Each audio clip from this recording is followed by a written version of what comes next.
ایک دفعہ کا ذکر ہے کہ ایک بادشاہ کا دربار لگا ہوا تھا۔ چونکہ سردی کا دن تھا، اس لیے بادشاہ کا دربار کھلے میدان میں ہی لگا ہوا تھا۔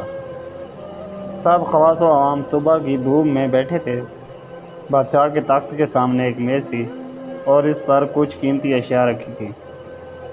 وزیر و مشیر اور امیر و غریب سب دربار میں بیٹھے تھے۔ بادشاہ کے خاندان کے دیگر افراد بھی موجود تھے۔ اسی وقت ایک شخص آیا اور دربار میں داخلے کی اجازت چاہی۔ اجازت مل گئی تو اس نے کہا کہ میرے پاس 2 اشیاء ہیں۔ میں ہر ملک کے بادشاہ کے پاس گیا ہوں اور اپنی اشیاء کو بادشاہ کے سامنے رکھتا ہوں، پر کوئی فرق جان نہیں پاتا۔ تمام ہار چکے ہیں اور میں ہمیشہ کامران و کامیاب ہو کر لوٹا ہوں۔ اب آپ کے ملک میں آیا ہوں۔ بادشاہ نے کہا، کیا اشیاء ہیں؟ تو اس نے دونوں اشیاء بادشاہ کے سامنے میز پر رکھ دیں۔ وہ دونوں اشیاء دکھنے میں بالکل ایک جیسی، جسامت، یکساں رنگ، یکساں چمک، گویا کہ یہ دونوں اشیاء ایک دوسرے کی نقل محسوس ہوتی تھیں۔ بادشاہ نے کہا، یہ دونوں اشیاء تو بالکل ایک جیسی ہیں۔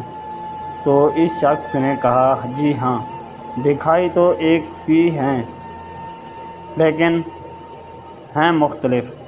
ان میں سے ایک ہے بہت قیمتی ہیرا اور ایک ہے شیشہ۔ بظاہر یہ دونوں ایک سے ہیں۔ کوئی آج تک یہ پتہ نہیں لگا سکا کہ کون سا ہیرا ہے اور کون سا شیشہ۔ کوئی جانچ کر بتائے کہ ان میں سے ہیرا کون سا ہے اور کون سا شیشہ۔ اگر کوئی صحیح پہچان گیا اور میں ہار گیا تو یہ قیمتی ہیرا آپ کا ہوا، لیکن شرط یہ ہے کہ اگر کوئی پہچان نہیں پایا تو اس ہیرے کی قیمت اتنی رقم آپ کو مجھے بطور انعام دینا ہوگی۔ اسی طرح میں کئی ممالک سے جیت کر آیا ہوں۔ بادشاہ نے کہا، میں تو نہیں پہچان سکتا۔ وزیر و مشیر بولے، ہم بھی جانچ نہیں سکتے کیونکہ یہ دونوں بالکل ایک جیسی ہیں۔ سب کو گمان تھا کہ اب تو شکست ہی مقدر ہے، لیکن شکست پر انعام کا مسئلہ بھی نہیں تھا، کیونکہ بادشاہ کے پاس بہت دولت تھی۔ بادشاہ کی عزت کا مسئلہ تھا، کیونکہ تمام عالم میں یہ مشہور تھا کہ بادشاہ اور اس کی رعایا بہت ذہین ہے۔ آخرکار تھوڑی سی ہلچل ہوئی۔ ایک نابینا شخص ہاتھ میں لاٹھی لے کر اٹھا۔ اس نے کہا، مجھے بادشاہ کے پاس لے چلو۔ میں تمام باتیں سنی ہیں اور یہ بھی سنا ہے کہ کوئی پہچان نہیں پا رہا۔ مجھے ایک موقع دے دیا جائے جس میں بھی ایک بار اپنی ذہانت کو جانچ سکوں، اور ہو سکتا ہے کہ کامیاب ہو جاؤں، اور اگر کامیاب نہ بھی ہوا تو ویسے بھی آپ تو ہارے ہوئے ہیں۔ بادشاہ کو محسوس ہوا کہ اس موقع دینا میں کیا حرج ہے۔ بادشاہ نے کہا کہ ٹھیک ہے۔ اس سے نابینا شخص کو دونوں چیزیں چھونے کے لیے دے دی گئیں اور پوچھا گیا، اس میں سے کون سا ہیرا ہے اور کون سا شیشہ؟ یہی آپ کو معلوم کرنا ہے۔ اس آدمی نے ایک ہی لمحے میں کہہ دیا کہ یہ ہیرا ہے اور یہ شیشہ۔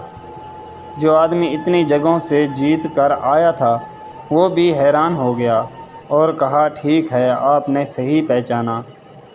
آپ کو مبارک ہو۔ اپنے وعدے کے مطابق اب یہ ہیرا بادشاہ کا ہوا۔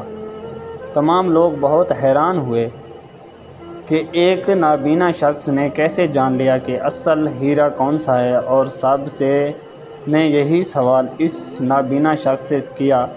اس نابینا شخص نے کہا کہ سیدھی سی بات ہے، دھوپ میں ہم سب بیٹھے ہیں، میں نے دونوں کو چھو کر محسوس کیا، جو ٹھنڈا رہا وہ ہیرا، جو گرم ہو گیا وہ شیشہ۔